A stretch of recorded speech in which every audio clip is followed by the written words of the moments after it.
Hey there, internets!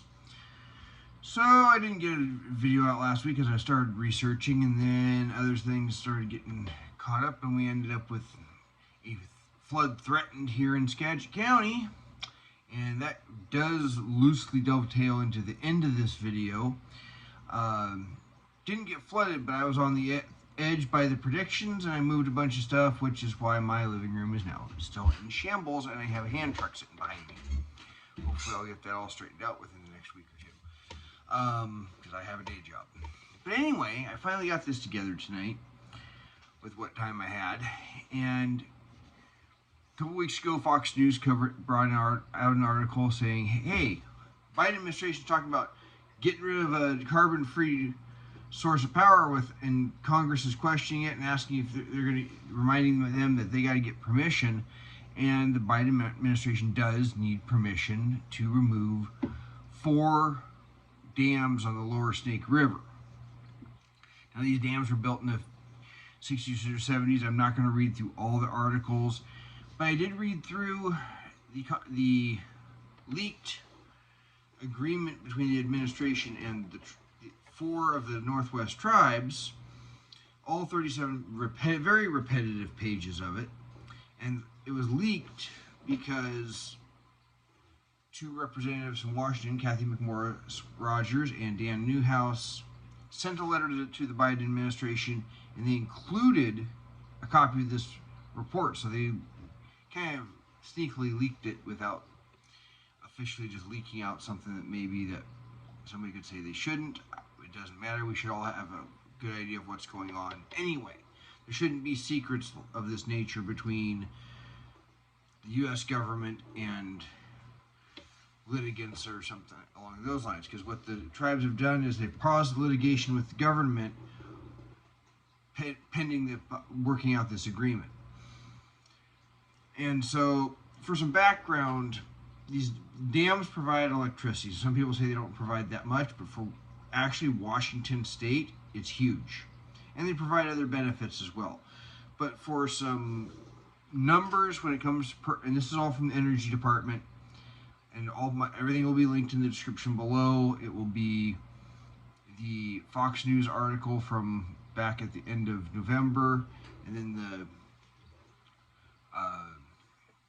letter to President Biden with the agreement attached. It will be the second link, and then some of these statistical links about about hydropower. And there's going to be an interesting article also linked about geothermal, because there's a little bit I found that I thought was relevant. That will be coming later as well. But essentially, Washington State, while the Energy Department says it uses twice as much energy as it generates, that's because of all the fuel that gets used for aviation fuel, home heating fuel, propane for your barbecue, propane to heat your house, natural gas to heat your house, to cook with.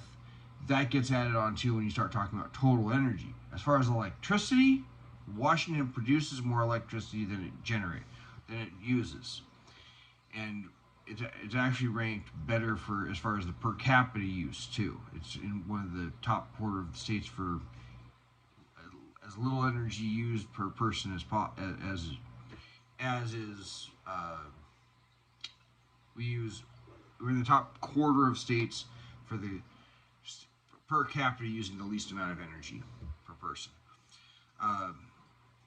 So 81, according to the Energy Department, some of their numbers just don't add up at sometimes, and you're going, how do they get to this number? But supposedly a total 81.2% of the power in Washington State comes from renewables. How they get the 81 number, I'm not sure, because they say 67% is from hydropower. Now these dams provide 8% of the total power used in Washington. That's a pretty good sized chunk, and that power would have to be replaced. Total hydropower, that's about 3,000 megawatts. Washington produces about 6% of the nation's electrical power, but it's 30 when it's you're talking high or 6. How did I write that wrong? Washington produces electrical power that is hydropower is 6% of the national total, but Washington produces 31% of that total hydropower. 8% is from wind. Obviously, 67 plus 8 is 75%. I do not, with the other numbers they have, know how they get to 81.2. Solar is a tiny percentage. They wouldn't even call it 1%. With the most of it coming from rooftop solar, and the largest producing facilities are a 150 megawatt facility that opened up, I think last year, in a 19 megawatt facility, and they had a little tiny one that was a half a megawatt or something attached to a wind farm. There is some biomass, but small scale, that's 1%. So things like methane generation.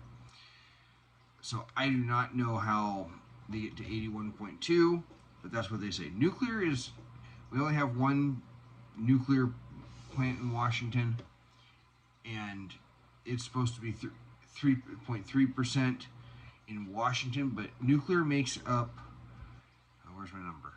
18.2% nationally. And nationally, fossil fuels account for 60.4%, and oil and accounts for 19.7%, 39.9% of natural gas. In Washington, that's only like 1 or 2% for coal, and in the next couple of years, we're shutting down the last of 2 coal-fired plants we have in Washington, and natural gas is 13.3%. In Washington, geothermal is not used for electricity, but that's why I'm including this other article I found. So, according to the Fox News article, to quote the article, removing the dams would also likely chip away at the U.S. climate goals, since their energy production would likely need to be replaced by fossil fuel alternatives.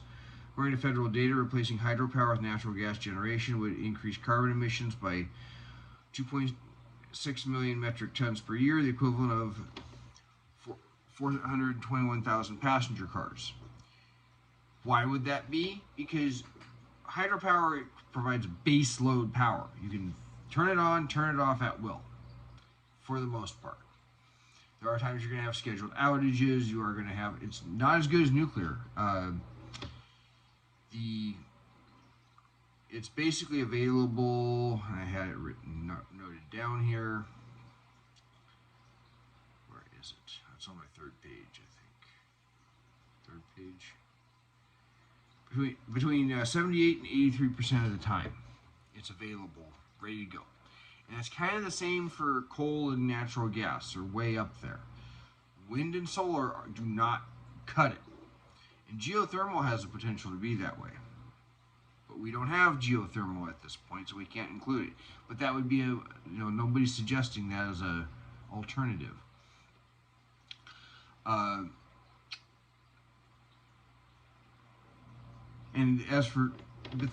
Those dams don't just provide power; they provide transportation. They were originally installed to allow barges to move up and down those rivers. Why? Because they can haul a lot of goods. The cheapest way to haul anything is float it. Put it on a boat, float it downriver. Even if you're going against the current, often it's still the cheapest way. That's why the Mississippi River is amazing for the United States. I was watching a video sometime back, and it pointed out that it was called "Why is America?" I can't remember the channel's name. They said, "Why is America is insanely overpowered?" And one of the reasons is the Mississippi River Valley. You got all these branches coming off that you can ship stuff up, and that basically provides a valley that goes from the southern end of the United States to the northern part of the continental United States. And you have all that area in between. The Columbia River is another navigable river, and that extends into part of the Snake River.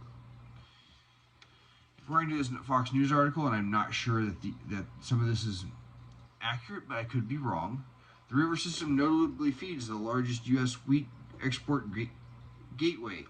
Aided by the dams, barges traveling along the Columbia River system carry about, and that's not just the Snake River dams, but other dams as well, carry about 60% of Washington's annual wheat exports and a staggering 40% of the nation's total wheat production. Valued at billions of dollars travels through the river system, and other things can be transported that way. Don't for a minute think that you can't transport other stuff up and down that river. So tearing out those dams could have huge impacts elsewhere. Those dams also provide some irrigation water. I have relatives in the Klamath Basin where they've had to go, are we going to have water to farm with? You cannot grow that wheat if you don't have water to irrigate with. And you don't think of Washington as a big grain exporter, but we're actually the fourth largest grain producer, Washington State is, in the nation. We produce 8% of the nation's total wheat. That doesn't count barley and oats and all the other things you could grow. That's just wheat. Some of it winter wheat. North Dakota is, Kansas is first, North Dakota is second, Montana is third. And then Idaho comes up. So Washington, Oregon, and Idaho account for 25% of the nation's wheat production per the Department of Agriculture. Oregon's only 2%. So that dam system has huge implications, not just for the power side of it, but for transportation and irrigation, the agriculture side of it.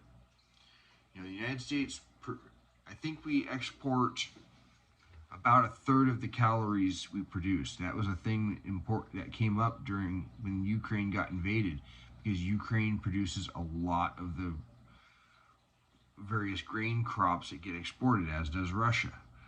Nations depend on on countries like the United States, Russia, and Ukraine being able to export that food. Otherwise, they starve.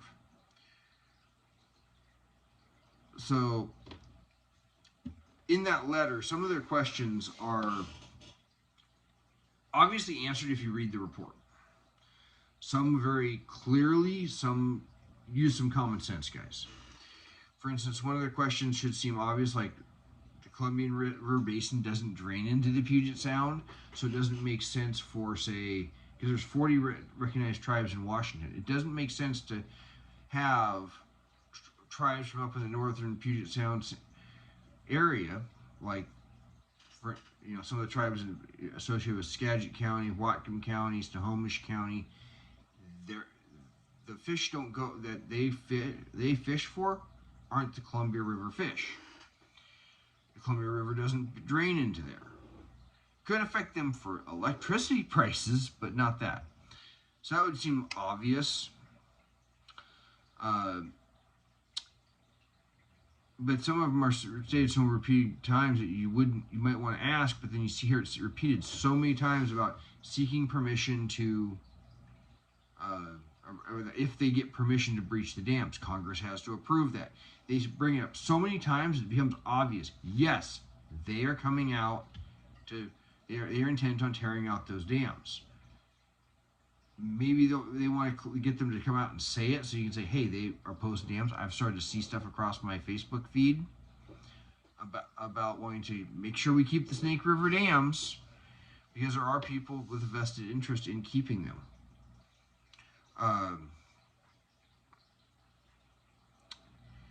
So those ones should be obvious.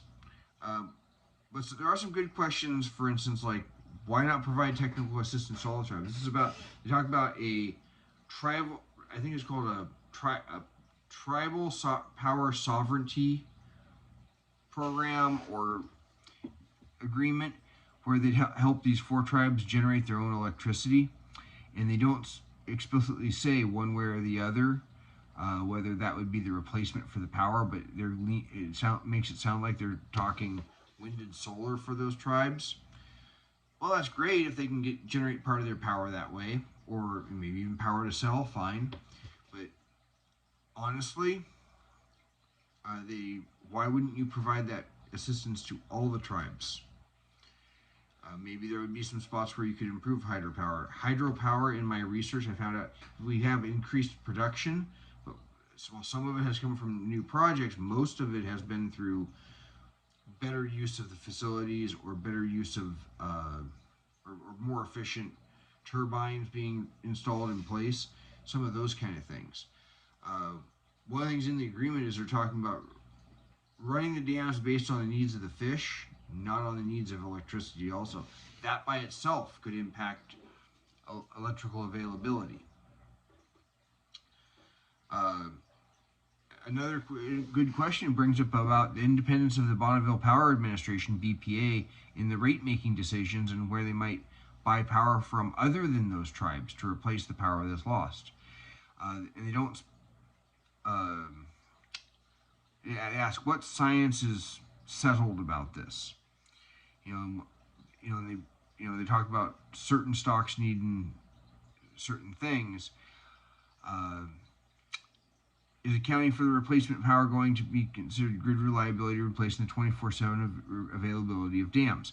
Well, they kind of bring that up, but they don't come out and say, we will need to replace it with something with a base load. That means nuclear, that means coal, that means natural gas. That does not mean solar and wind. And we know that a lot of liberal Democrats are obsessed with thinking that you can power the world off solar and wind. You can't. Too weather dependent. And again, that's also brought up as one of the advantages of geothermal in that other article. And then accounting for the, they need to be more clear in that. What does healthy and abundant mean? That's one of those. They want to talk about bringing these stocks back to being healthy and abundant. Okay, at what point are they healthy and abundant? We don't need to keep. Maybe we can get them too healthy and abundant without tearing out the dams. We're not just saying we need to do that and then you see no real benefit. They ask what happens if Congress does not authorize removal. That's a very legitimate question, because they ask what happens if you don't get your authorizations and permits to do that. And that's a good question. Where are they going to get these $200 million for some of this project from? They don't ask. So here's some of the problems with this idea. Replacement of the power with a base load, 3,000 megawatts the dams provide. It has to be base load. It can't be, oh, well, we found 3,000 megawatts of power. Yeah, when the sun's shining. If you live in Washington, how often is the sun shining? I call it a mythical creature. What about the river transportation? This isn't even brought up in the letter. Are you going to put it on trains or trucks, which are going to make your carbon goals tougher? Raise the cost of transporting those goods? Because then you got to be getting to the same port or a different port. And if you got to go to a different port, that's upgrading it. Why not retrofit the dams with fish ladders if they haven't been already? Has it even been tried? If not, why haven't you? If you could do it without removing the dams, and I saw another article, I'm not linking to it, but it was saying, there's some groups that have said, hey, we can have both.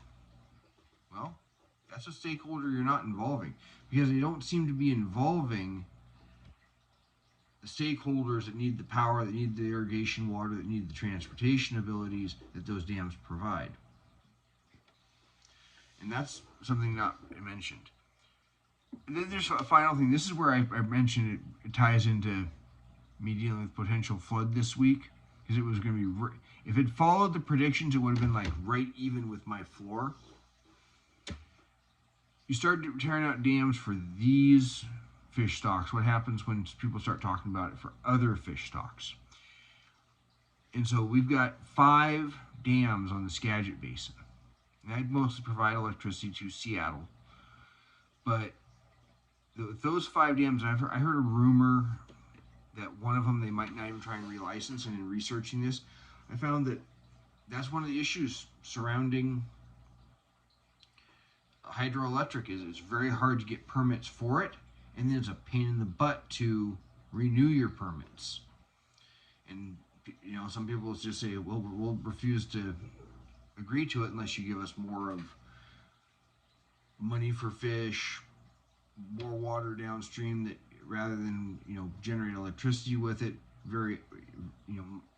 various things. And they sometimes say, you know what, it's not worth keeping it. Tear it out. We're abandoning it. And so you take this precedent and you say, let's fix these other stocks and let's start tearing out the dams on the Skagit River. Those dams hold back a lot of water. We were in what's considered drought conditions, which does not look like drought conditions in California. But there's been years when we've had those kind of dry years. We had extra storage behind those dams that has held back water from ending up in people's living rooms. You know, if those dams hadn't had space behind them, I probably would have had water in my living room again. It's happened, depending on who I've asked, of whether it's been in my living room. I know 1990. I've heard some people say yes or no to 2003, right before I bought my house. And in 2021, I had 16 inches of water where I'm sitting. That's an important aspect to this. It may not affect the Columbia River system, but it certainly affects other systems, other rivers, because that can make a lot of difference. My wife and I took a little tour where they were talking about the churches here in Clear Lake, and the gal that runs the Historical Society was saying that, talking about how it would flood almost every winter multiple times, to where they had to have a raised boardwalk out by where the highway is now. And now it's just ground level sidewalks before those dams were built. Now they don't. So these the precedent of them is bad. Now, as far as replacing that power, I do like the idea of geothermal. The issue they've had in the past, from what I was reading, I highly encourage reading the article I will include about it, is you have to pump water in and it comes out, runs a turbine, you lose, and you spend half your energy just pumping water in to generate energy.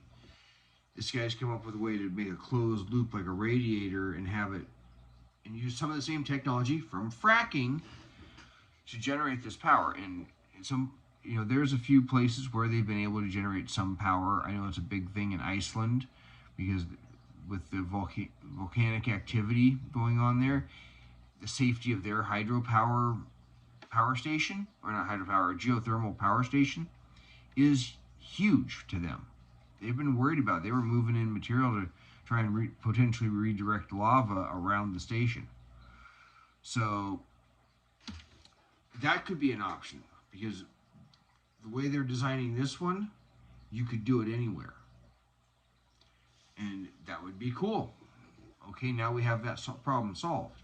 And you could probably replace other sources, and why not?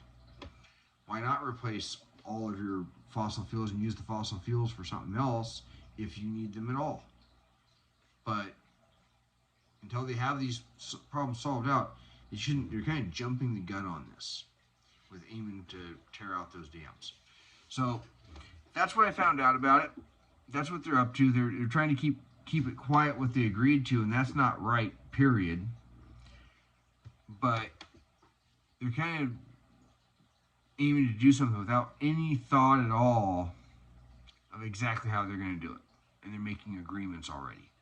If they actually had an agreement that said, we're going to replace this power with this power, might be more justifiable.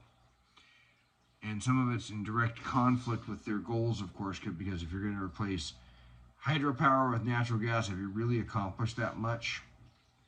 Pretty questionable. Anyway, let me know what you think. Kind of long tonight, but there's a lot to talk about. Maybe you think tearing out the dams is a good idea. Maybe you don't. Maybe you think people just ought to hear all this stuff. So do like and share it if you found it of value. Otherwise, until then, you all take care.